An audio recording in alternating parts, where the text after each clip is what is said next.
M के times news में आपका स्वागत है। मैं हूं एम के आजाद।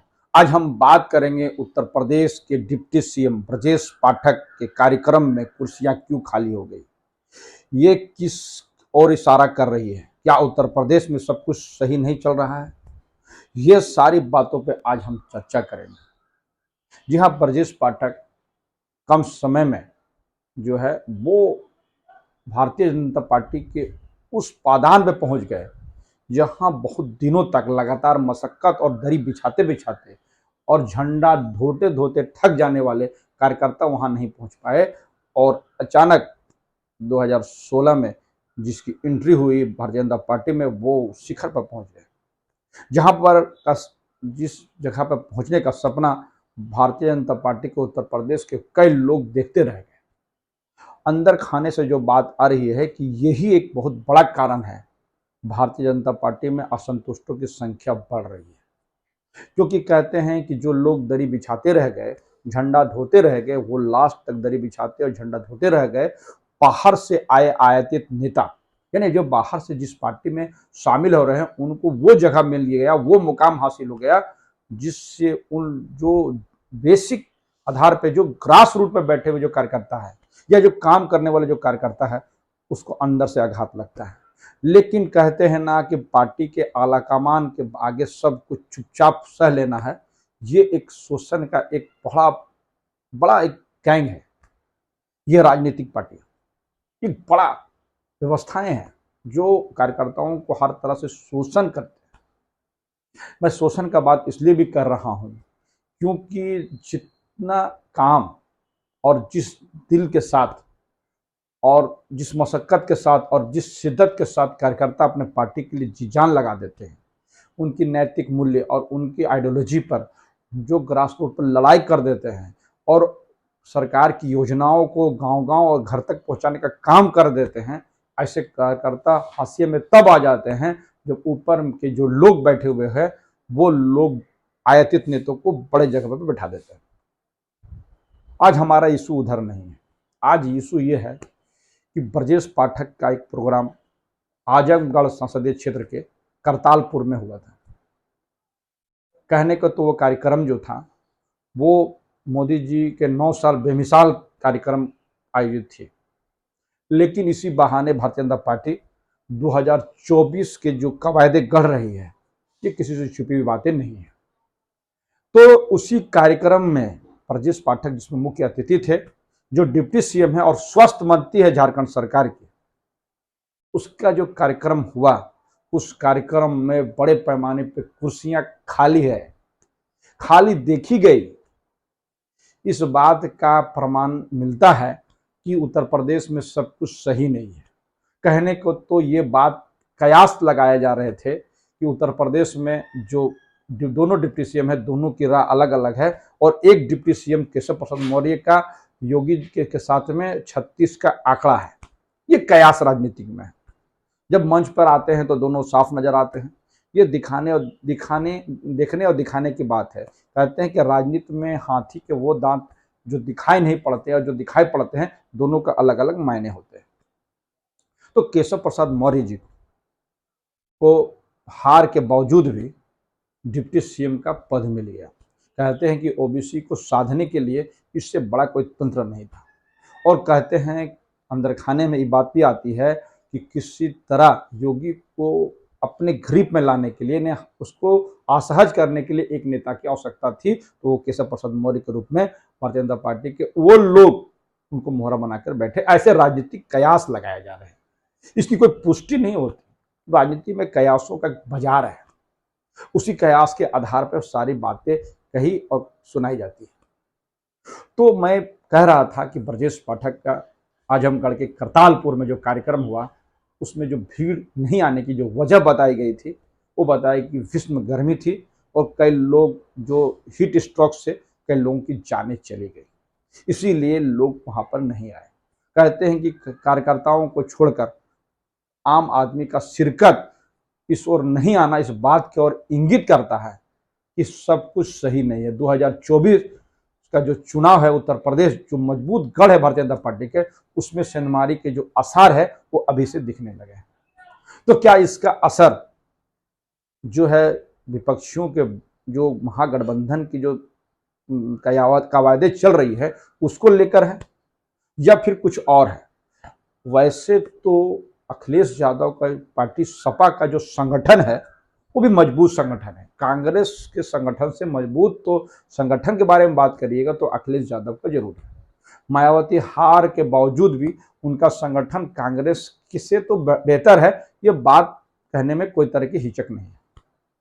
कांग्रेस का संगठन उत्तर प्रदेश में कमजोर है, वो लगातार कमजोर होती चली गई। लेकिन राहुल गांधी की वर्तमान की जो स्थिति है उसमें कांग्रेस कार्यकर्ताओं में जो उत्साह भरा है इससे किसी को इनकार नहीं है। बहरहाल जो करतारपुर में जो कार्यक्रम हुई और जिससे खिन बताए जा रहे हैं योगी जी और बड़े बड़े नेता खिन बताए जा रहे हैं ब्रजेश पाठक को लेकर कि उनकी कार्यक्षमता या कार्यशैली से जनता खुश नहीं है, और हो भी क्यों नहीं। और इस कार्यक्रम के बावजूद 2 दर्जन से ज्यादा लोग जो है वो आजमगढ़ के इलाके में मौत हो गए हीट स्ट्रोक। जो हीट स्ट्रोक जो हो रहा है उससे तेज धूप से जो मरने वाले की संख्या है वो करीब 2 दर्जन से ज्यादा बताए जाते हैं। आशा थी कि स्वास्थ्य मंत्री जी वहां जाकर महिला वार्ड में और दूसरे वार्डों का निरीक्षण करेंगे और वहां के जो कमी है उसको दूर करेंगे, लेकिन ऐसा संभव नहीं होता दिखा। ब्रजेश पाठक आए और उन्होंने अपने मन से ही जो भाषण दिया वो बड़ा दिलचस्प है। उन्होंने इस बात की ओर इशारा किया कि 9 साल जो है मोदी जी का जो कार्यकाल है वो बेमिसाल है, और उन्होंने सभी लोगों को एक साथ जोड़ने का काम किया और सभी वंचितों को और उनके द्वारा जो योजना है उस सबका उसका लाभ मिला, ये सारे बात बताए। और योगी की गुणगान गाने में कोर कसीदे जो है वो किसी तरह का कमी नहीं रखती।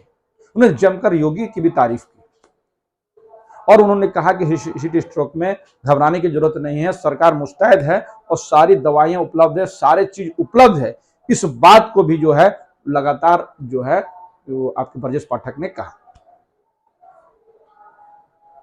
अब ब्रजेश पाठक के बारे में थोड़ा सी आपको जानकारी दे दें। सन 2002 में वो कांग्रेस के मालवा सीट से चुनाव लड़े और मात्र 130 वोटों से हार गए। जी हाँ, ब्रजेश पाठक पहले कांग्रेस में थे। उसके बाद सन 2004 में उन्होंने बसपा की तरफ एंट्री किया, जो बहुजन समाज पार्टी है उसकी तरफ उनकी एंट्री हुई सन 2004 में।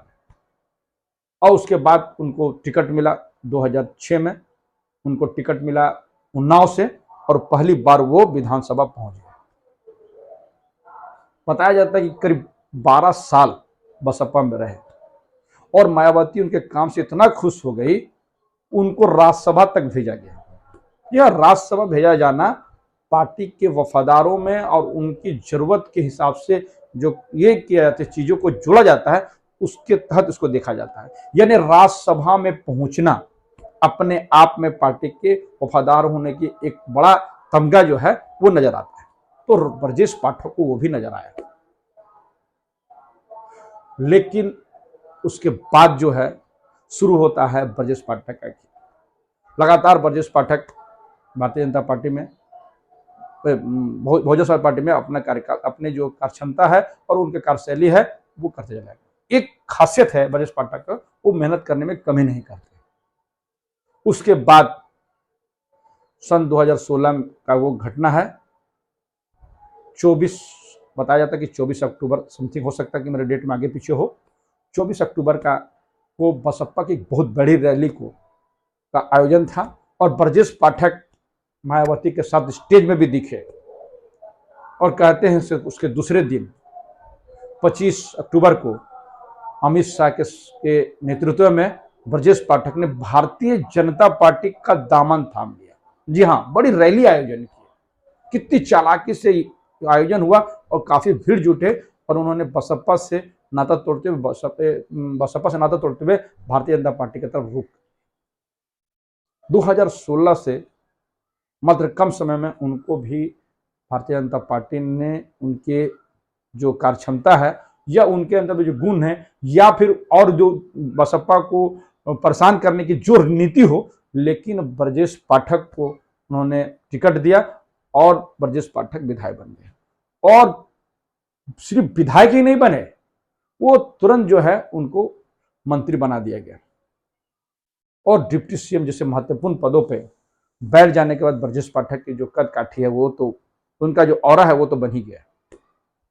ये है कांग्रेस, बसपा, उसके बाद भाजपा। तो क्यों ना कार्यकर्ता भारतीय जनता पार्टी का नाराज हो, क्योंकि कम समय पे लोग जब ऊंची उस स्थान पर लोग बैठ जाते हैं और कार्यकर्ता अपने आप को ठगी महसूस करते हैं। ये सारी कवायदे जो है वो चुपचाप से कार्यकर्ता अपने नेता को सबक सिखाने का प्रयास तो अंदर से करते ही है। तो ये सारी बातें थी। अब हम बात चलते हैं कि उत्तर प्रदेश में केशव प्रसाद मौर्य की जो उपस्थिति हुई है, हार के बावजूद भी उनको डिप्टी सीएम बनाया गया। और उनका जो है आपके योगी जी से, उन्हें मुख्यमंत्री जो है उत्तर प्रदेश से, उनसे उनकी नहीं बनती है। ये कई मौकों से नजर भी आया। सामने से तो हर आदमी एक दूसरे की तारीफ करता हुआ नजर आते हैं और भारतीय जनता पार्टी के बड़ा नेता कहते हैं कि सब कुछ सामान्य है, पर सामान्य नहीं है। केशव प्रसाद मौर्य जिस समाज से बिलोंग करते हैं उसकी आबादी उत्तर प्रदेश में अच्छी है। और जिस हिसाब से अखिलेश यादव ने प्रहार किया केशव प्रसाद मौर्य को और उन्होंने कहा था कि उनको वो जीतेंगे नहीं, और वो सच साबित हुआ। तमाम मशक्कत के बाद यहाँ तक के योगी जी का प्रोग्राम भी लगा और यहाँ तक कि जो है प्रधानमंत्री का प्रोग्राम भी लगा, लेकिन केशव प्रसाद मौर्य जीत नहीं पाए। अंदर खाने से ये बात लोग छनकर आ रही थी कि योगी जी खुश थे कि जब केशव प्रसाद मौर्य हार गए। कहते हैं कि जिस मशक्कत के साथ योगी जी को चुनाव में केशव प्रसाद को लगना चाहिए था, वो लगे नहीं। इसका खमियाजा जो है वो केशव प्रसाद मौर्य को चुनाव में उठाना पड़ा, बावजूद उप मुख्यमंत्री जो है उत्तर प्रदेश के।